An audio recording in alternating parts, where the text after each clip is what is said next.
ఏంటమ్మా సోదరా, ఆది కాలపు దైవ భక్తుడు అబ్రహాము గారు. అబ్రహాము గారి కుమారుడు ఇస్సాకు గారికి 20 కుమారులు సోదరా. ఎవరెవరు? పెద్దవారి పేరు ఏశావు, చిన్నవారి పేరు యాకోబు. ఆ 20 కుమారుని కూడా తండ్రి గారు ఒకరిని తల్లి గారు ఒకరిని ప్రేమిస్తూ ఉన్నారు.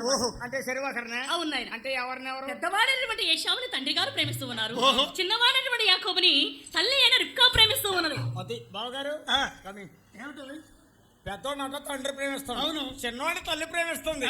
మా నాన్న నడిపోడు నాశనమేనా? ఎందుకు అలా అనుకుంటున్నావు నాయన? నడిపోడు అమ్మాయి గారు. అంటే మీ ఇంట్లో నడపడవా? మీ తల్లిదండ్రులు సరిగ్గా చూడటం లేదా? ఎందుకు చూడడం లేదా? ఒక్కసారి ఆలోచన చేసావా?